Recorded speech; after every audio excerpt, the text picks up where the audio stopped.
Hey YouTubers, it's your old pal Platt, and today I'm going to show you how to make root beer with a kit. So let's go. One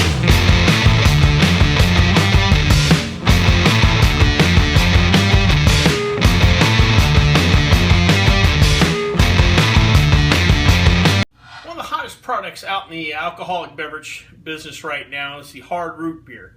You've probably seen tons of chatter about the Not Your Father's root beer, and I will be doing a review of that product. But there are several other brands of hard root beer. So I thought today is kind of an introduction, because I eventually do want to make a hard root beer. I thought we would start with just your regular old 4Kids root beer. And today I'm using the Mr Rootbeer Kit. Now it's a sister product of the Mr Beer and the Cooper's beer kits. And you can find these online at their website, or I found this particular one at a Bass Pro Shop. Well, let's get to making some root beer, and first, let's see what we have in the kit. So let's break into this kit and see what they give us, and also see what we need to kind of supplement this. First and foremost, on top, you'll get the instructions. Once you go through those, you'll see it's a pretty simple process. They give you labels for your root beer bottles, which are these 1 quart plastic soft bottles, and you get 4 of those in a kit. Take those out.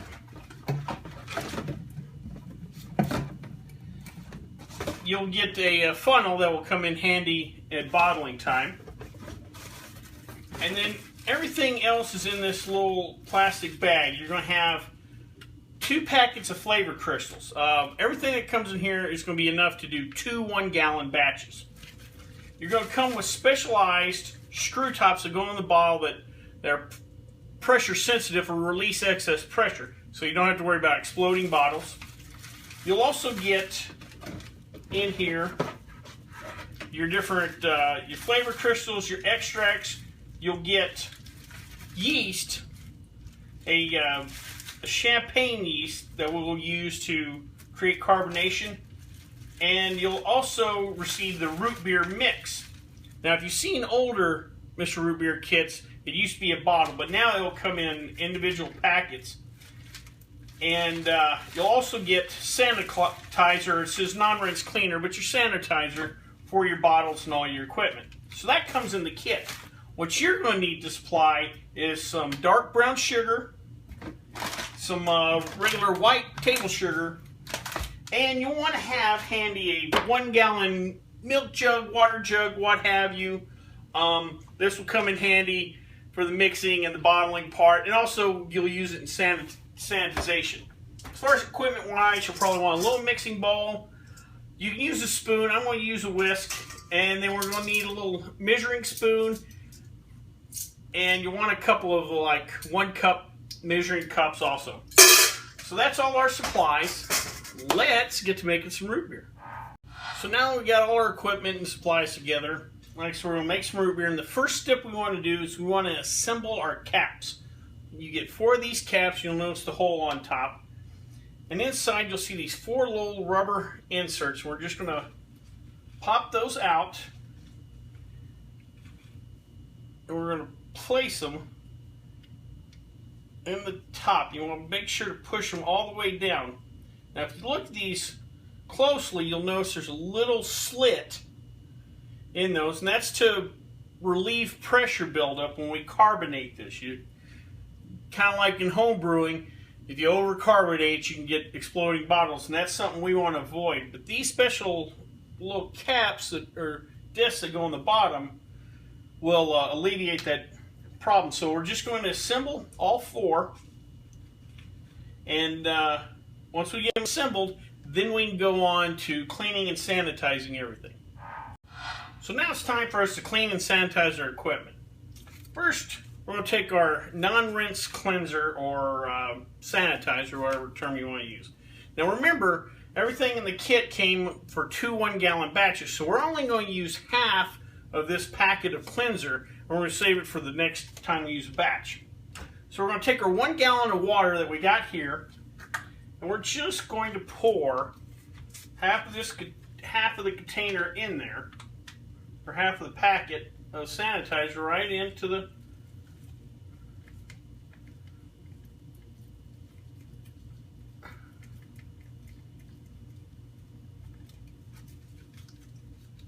Alright.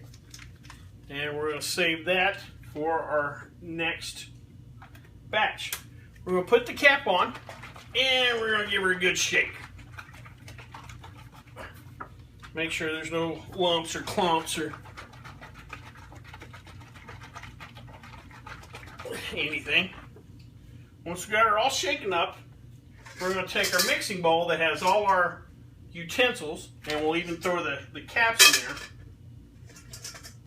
And we're going to pour out a couple of cups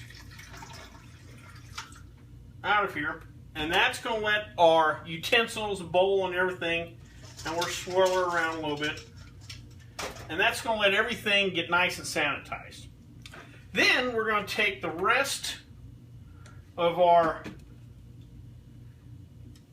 sanitizer solution and we're going to put in the bottles.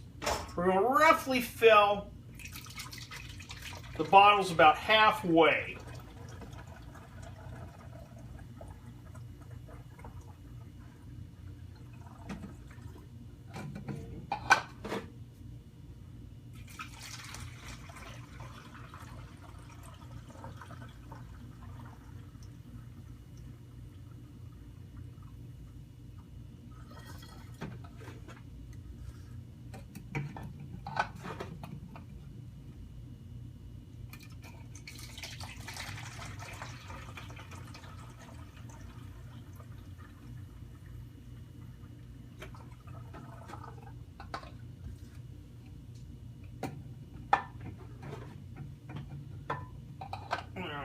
And our last bottle there.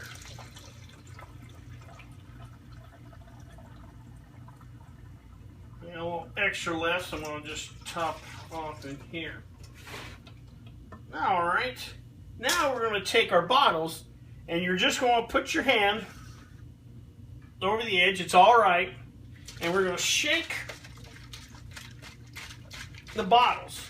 And this gets the sanitizer solution all work through the bottle.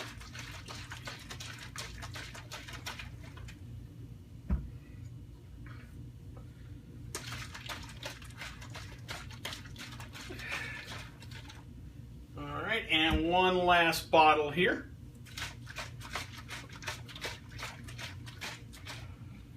Alrighty, now that we've had time to let everything sit in the solution, we're going to take out all our utensils and place on a clean paper napkin. And this is going to allow everything to air dry.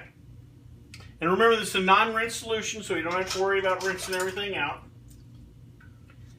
Alrighty. And all I'm going to do now is dump out all the solution, and we'll come back and start adding the ingredients together. So now it's time to create a root beer mixture. And first we're going to start off with, we've dumped out our cleaning agent, now we have just 1 gallon of regular water. We're going to start off putting 2 cups of water into our mixing bowl.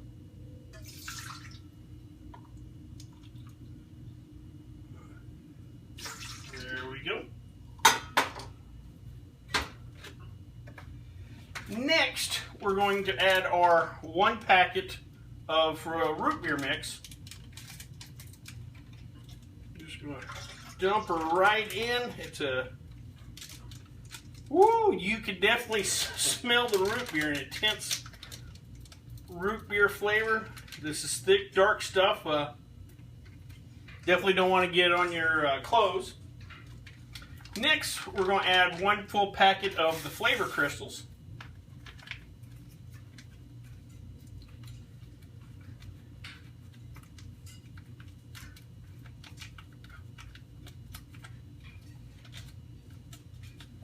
Open that package up a little wider.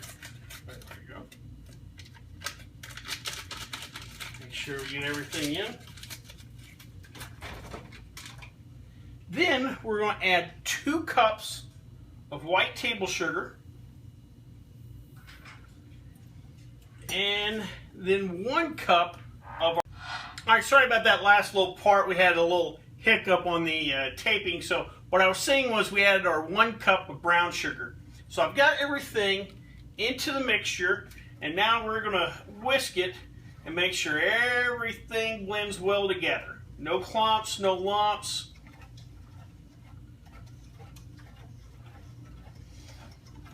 Like I said, when you open that package, you will definitely be aware that you are brewing root beer. This is a potent smell, but you can also start to imagine that root beer float that you want to make, or just the cold mug of root beer you want to have to enjoy. And as you notice, you'll get a couple of random lumps of sugar in here. That's why I advise using a whisk. It makes life a little easier when breaking down everything.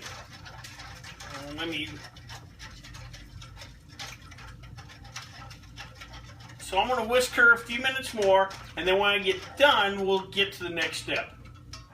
So I've got pretty much everything stirred in. You want to make sure to avoid lumps and clumps. I had some of my brown sugar, so you kind of want to avoid that, so that's why I take a little extra time stirring. So I've got everything stirred up, and we're just going to take all we have here and dump back into what we have left of our gallon of water. And pour right in.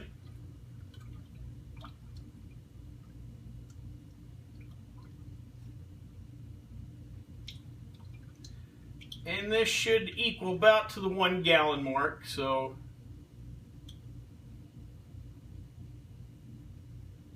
be careful when filling. Alright, so roughly there. And we're just going to take our cap and we're going to give her a good shake.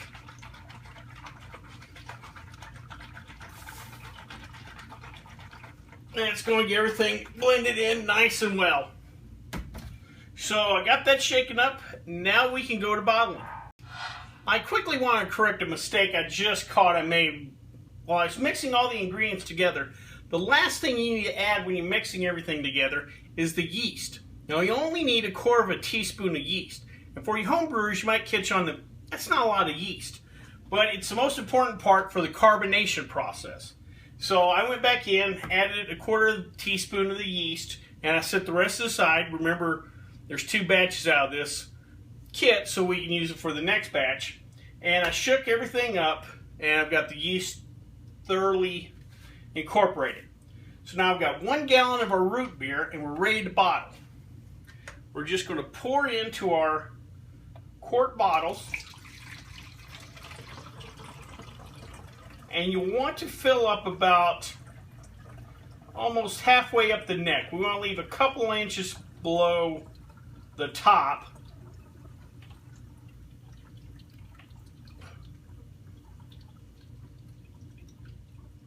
Alright, that's good. And then we're going to take our caps with the special lids on top, and we're just going to screw them on nice and tight. And you want to make sure to get it tight. This bottom part of the lip is a seal, kind of like your Coke bottles or whatever, and you want to make sure that catches, because we want a nice seal. One thing you'll notice when you bottle is you'll feel it, and there's plenty of give in this bottle. It's nice and soft, and that's what you're wanting. Well, I'm going to finish up bottling, and we'll come back to wrap up. So to wrap up, we've ended up with 1 gallon or 4 1-quart bottles of root beer. We've got our lids sealed on tight, and we're going to let this sit for between 1 to 3 days. Now each day you want to go by and kind of feel the bottles. Right now there's plenty of give, but when they start to firm up, that means the yeast have activated, created carbonation, and they're ready to go in the refrigerator. Now if you refrigerate too early, you don't get a properly carbonated root beer. If you refrigerate too late, you're going to get too much carbonation, and you got to worry about bottle bombs. Luckily, these have the pressure release caps, but you don't want to have a explosive situation.